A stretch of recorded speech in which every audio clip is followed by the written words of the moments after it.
இந்த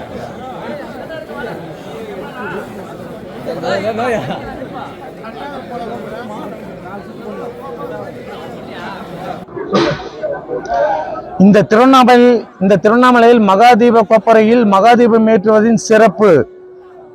சிவபெருமானுக்கும் பார்வதிக்கும் ஒரு ஊடல் நடந்தது. அந்த ஊடலில் யார் பெறுவர் என்று நினைத்தார்கள். அப்பொழுது அர்த்தநாரீஸ்வரராக காட்சி கொடுத்து இந்த திருவண்ணாமலையில் மகா ஜோதியாக சிவபெருமான் அருள் பாலிக்கிறார்.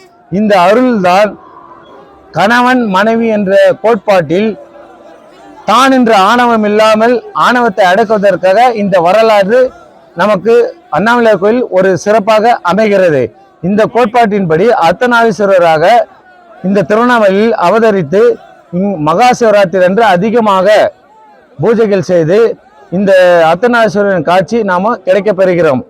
இந்த பர்வத ராஜகுலத்தினர் திருவண்ணாமலையில் மகாதீபம் ஏற்றுவார். திருவண்ணாமலை பர்வத ராஜகுலத்தில் பிறந்த மக்களுக்கு ஏற்பட்ட சாபக்கேடு அது குறைவதற்காக இந்த மகாதீபம் ஏற்றப்படுகிறது.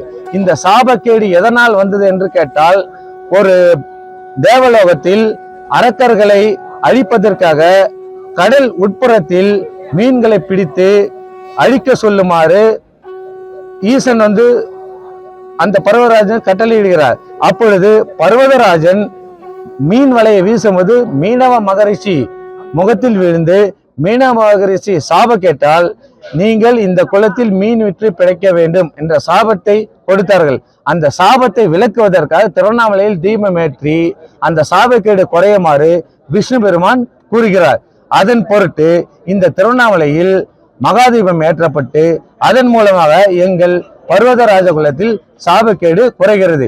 இது வேறு எங்கும் இந்த இடத்தில் மகாதீபம் ஏற்றுவது கிடையாது. சிறப்பு திரு அண்ணாமலையில். இன்னைக்கு என்ன பண்ணீங்க? இன்னைக்கு நாங்கள் காலையில் 5 to 5:30 மணிக்குள் மகாதீப கொப்பரைக்கு சிறப்பு பூஜை வழிபாடு பண்ணி எங்கள் சார்பாக சம்பந்த நாட்டார் வேல்முருகன் இவர்களின் சார்பாக கோவில் நிர்வாகத்தின் சார்பாக மகாதீப கொப்பரை சிறப்புடன் சாவல்பூண்டி ஆட்கள் மூலமாக மேலே ஏற்றப்பட்டது. எவ்வளவு நேரத்தில் தூக்கிட்டு போவீங்க? எவ்வளவு ஊழியர்கள் இருக்காங்க? இந்த மலையில் திருவண்ணாமலையில் மண் சரிவு ஏற்பட்டு இருப்பதால் இது 2 டீமாக பிரித்து ஒரு டீம் பாதி மலையிலும் இன்னொரு டீம் கீழ் மலையிலும் அனுப்புகிறார்கள். இது குறைந்தபட்சம் 4 hours or 5 hours ஆகிறது மேலே கொண்டு போய் சேர்க்க. பேருங்க? வேல்முருகன்.